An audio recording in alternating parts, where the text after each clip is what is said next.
Welcome to this explainer. I want you to go ahead and close your eyes for just a second. Imagine you're living in this incredibly isolated village in Eastern Europe, and it's 300 years ago. The winter is brutal, the nights are just absolutely pitch black, and suddenly your neighbors start dying. But the absolute worst part? The dead aren't staying dead. Today, we're going on a deeply chilling journey.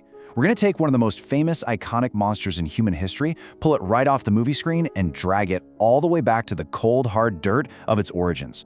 We're going to transition from your typical campfire horror story to a literal clinical autopsy, completely dissecting the historical nightmare that birthed the vampire. Because make no mistake, the true history here is far, far more terrifying than any fiction. Okay, let's dive into this. Were vampires real? Now, sitting comfortably here in the modern age, that sounds like a completely ridiculous question, right? But if you were to ask a peasant living in the Habsburg monarchy back in the early 18th century, I promise you, they would not be laughing. They'd probably lock their doors and start praying, because to them, the vampire was definitely not some fun Halloween costume. It was a deadly, very real plague. We really have to lean into this visceral, paralyzing historical fear that literally swept through entire communities, a fear so intense that it led to the mass desecration of graves and actual public executions of corpses. You see, this panic wasn't just a collection of vague, spooky rumors whispered in the dark. It was a highly documented phenomenon. The hysteria really kicked off in earnest with a cluster of supposed attacks in East Prussia in 1721. But the true epicenter of this nightmare hit the Habsburg territories. Two incredibly famous cases stand out, and these are actually the very first to be officially recorded by state authorities. In 1725, we have the case of a Servian peasant named Petar Blagojevich. And right on its heels, just a year later, in 1726, was the case of Arnold Poli. Poli was this retired soldier who literally claimed he'd been bitten by a vampire in Greece before coming back home to settle down as a farmer. Well, when these two men died, the horror truly began. Let's zoom in on the village of Kisljevo for a second. This was the home of Petar Blagojevich. So Petar died at the age of 62. Just a standard, normal death. But shortly after he was buried in the ground, this wave of sudden, completely inexplicable deaths struck the village. We're talking 9 people perishing in just 8 days. And here is where it turns into a straight-up true crime thriller. Before dying, after these extremely short, agonizing illnesses that lasted only about 24 hours, these victims claimed on their deathbeds that Petar Blagojevich had come to them in the dead of night and throttled them in their sleep. The local legend gets even darker too. It's officially recorded that Petar's own wife fled the village in absolute terror because he supposedly returned to their house at night, demanding his shoes. On top of that, it was said he came back to demand food from his son, and when the son refused, Petar brutally murdered him, draining his blood. These villagers were living in an absolute waking nightmare. Now, to really grasp how this blew up, you have to understand the geopolitical landscape of the time. We're basically seeing the ultimate collision of two completely different worlds. On one hand, you've got the rural, isolated peasants of Eastern Europe, and they are clinging to centuries-old folklore and incredibly deep-seated superstitions. But on the other hand, you have the rapidly encroaching Age of Reason, the Enlightenment, which was totally driven by empirical science and the massive bureaucratic administration of the Austrian Empire. So when the desperate, terrified villagers of Kisljevo demanded to dig up Petar's body, they actually required the presence of a government official. They literally threatened to abandon the village entirely, leaving a ghost town, if the Austrians didn't officially sanction this exhumation. And this brilliantly illustrates the crux of the entire hysteria. The Austrian authorities ended up sending Imperial Provisor Ernst Frumbald to oversee the exhumation. Now keep in mind, Frumbald was a highly educated man. He was an agent of the Enlightenment. Yet, his official report was absolutely chilling. He literally wrote, "The body was undecomposed, there were new skin and nails, and blood could be seen in the mouth." The panicked villagers immediately staked the body through the heart, and Frumbald reported that completely fresh blood flowed out from the corpse. Even the educated government officials were utterly baffled and, quite frankly, temporarily fooled by what they were seeing. This official state report actually got published in a Viennese newspaper, and it's what triggered an international vampire craze. All right, let's shift gears from 18th century horror to modern forensic science and completely gut this myth. What was Frumbald actually looking at? Well, it's just basic biology. When a human body decomposes, the skin dehydrates and retracts. It shrinks back. This creates a very convincing optical illusion that the hair and nails have suddenly grown while in the grave. Furthermore, as your internal organs break down, this dark, blood-like substance called purge fluid builds up in the lungs and stomachs. And as the pressure builds, it's naturally forced up through the mouth and nose. So there's your fresh blood. Finally, the decomposition process produces all these trapped gases that cause the corpse to bloat, making it look well-fed. And when a heavy wooden stake is violently driven through a bloated chest, those trapped gases are violently forced past the vocal cords, producing what sounds exactly like a terrifying sigh or groan. The supernatural vampire was simply the horrific, completely natural reality of human decomposition being witnessed by terrified people who just didn't understand it yet. So, we've essentially solved the mystery of the undecomposed corpses. They were just rotting naturally. But hold on. That leaves us with a massive, glaring question. What about the victims? What actually killed those 9 villagers in just 8 days? And what about the very real legends of living people acting like bloodthirsty monsters? To answer this, we really have to transition from examining dead bodies in the dirt to investigating the terrifying medical epidemics that were silently, invisibly slaughtering these isolated communities. Enter Dr. Juan Gomez Alonso.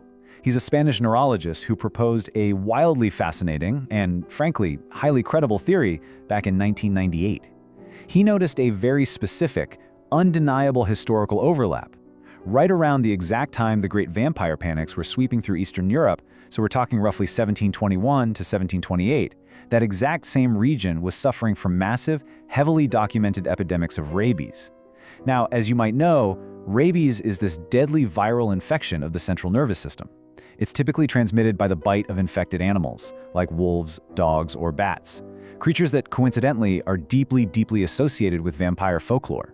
Now, what's really interesting about this slide is just how perfectly the clinical symptoms of rabies align with the legendary traits of a mythological vampire. Let's methodically map this out, because it's pretty mind-blowing. First, vampires spread their curse by biting. Well, rabies is transmitted through biting, and in fact, about 25% of human men infected with rabies develop a tragic, uncontrollable tendency to bite others. Next, vampires fear mirrors and running water. In the late stages of rabies, patients suffer from agonizing throat spasms, making them terrified of swallowing water. This is the classic hydrophobia symptom. And even just the sight of a mirror or their own reflection can trigger these violent, painful spasms. Next up, vampires only come out at night and are highly restless.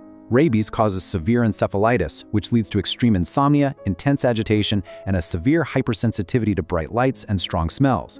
Furthermore, that profound neurological damage can actually cause sudden hypersexuality, which perfectly mirrors the seductive, highly predatory nature of the literary vampire. When you put it all together, a person dying of rabies in an 18th century village would look, act, and suffer almost exactly like a literal demon.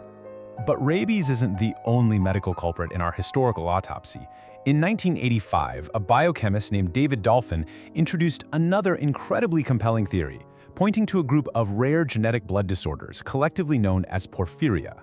Essentially, porphyria affects the production of heme, which is a vitally important component of our red blood cells. Now you might be wondering, why on earth would this obscure genetic disorder suddenly pop up in 18th century Eastern Europe? Because these isolated, feudal peasant communities were highly endogamous. Basically, there was a whole lot of intermarrying within very small, closed-off populations. This severe lack of genetic diversity created the perfect storm, allowing incredibly rare recessive genetic disorders, like certain severe forms of porphyria, to become unusually prevalent in these very specific regions. The physical manifestations of severe porphyria are absolutely heartbreaking, but they vividly explain where the iconic vampire aesthetic comes from. Notice the severe physical symptoms characteristic of something like Gunther's disease, a form of porphyria. Sufferers experience extreme photosensitivity, and we aren't just talking about getting a bad sunburn here. Exposure to normal sunlight can cause immediate, severe, and highly disfiguring blisters and lesions all over the skin. Because of this unimaginably agonizing reaction to the sun, these individuals would have been completely forced to stay indoors during the day, hiding away in the dark, and only venturing outside under the safety of the night sky. On top of that, the chronic lack of heme causes severe anemia, leaving their skin looking totally drained and deathly pale. Just imagine being a superstitious peasant and seeing a pale, disfigured neighbor who only wanders around in the moonlight. The visual evidence here gets even more painfully specific. The disease can cause some pretty dramatic facial mutilations. Notice how the lips and gums can recede dramatically. When this happens, it exposes the teeth in a way that makes them look unnaturally long, literally exactly like elongated fangs. This specific condition is known as erythrodontia, and the buildup of porphyrins in the body can even turn the teeth themselves a dark reddish-brown color, which to an uneducated observer perfectly mimics the stain of dried blood. Oh, and remember the vampire's famous legendary weakness to garlic?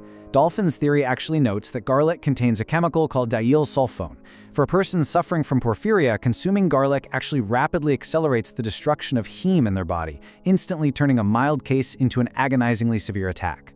Through simple trial and error, they would naturally learn to avoid garlic at absolutely all costs. So our autopsy of the myth is essentially complete. When we really look hard at the historical data, this terrifying monster completely dissolves into a tragic, deeply misunderstood reality. First, we have to acknowledge the genuine paralyzing fear of these communities facing sudden, unexplained death. Second, we see how their total ignorance of the natural bodily decomposition process convinced them that corpses were literally living in the grave. And third, through the modern lens of medicine, we can clearly diagnose the seemingly demonic behavior of the living as the horrific symptoms of overlapping rabies epidemics and the genetic tragedy of porphyria. The vampire wasn't a demon crawling out of hell, it was a tragic combination of rotting peasants and desperate, terribly sick human beings. Let's move to literature and see how this builds into the creature we all know today. Because the story absolutely does not end with science debunking the myth. Ironically enough, once empirical science and the Enlightenment drove a metaphorical stake through the heart of the literal, historical vampire, the arts immediately stepped right in to pull that stake back out. The monster might have been thoroughly dead in the medical journals, but it was about to experience this glorious, immortal resurrection in the pages of fiction. This literary evolution shows a totally fascinating transformation. Think about it. The real vampires of folklore were bloated, ruddy-faced, diseased peasants buried in dirty shrouds. But in 1819, John Polidori wrote The Vampire and introduced us to Lord Ruthven. Suddenly, overnight, the vampire wasn't a peasant anymore, he was an aristocratic, charming, and highly seductive English lord. Then, in 1872, Sheridan Le Fanu gave us Carmilla, bringing us a deeply psychological and highly sensual tale. And finally, in 1897, Bram Stoker published Dracula, forever cementing the modern archetype. Stoker effectively took the very real historical trauma of Eastern Europe and completely repackaged it into a sophisticated, cape-wearing Gothic anti-hero. The terrible disease was replaced with dark romance. The rotting corpse was replaced with eternal youth and power. Which brings us to a final, lingering thought. If this terrifying monster was thoroughly destroyed by science, completely rationalized into natural decomposition and disease centuries ago, why do we continue to resurrect him? Why is he still in our movies, our books, and deeply embedded in our culture? Well, perhaps it's because the vampire is no longer just a primitive explanation for a scary disease. The vampire has evolved into the ultimate mirror for our own eternal human anxieties. They represent our absolute deepest fears of death, of contagion, of the dark, and simultaneously our secret forbidden desires for immortality and power. We killed the historical monster with science, but we keep the myth alive because, deep down, the darkness still fascinates us. Thank you so much for joining me on this explainer. Keep questioning the world around you, keep learning, and maybe, just in case, keep a little garlic somewhere in the kitchen.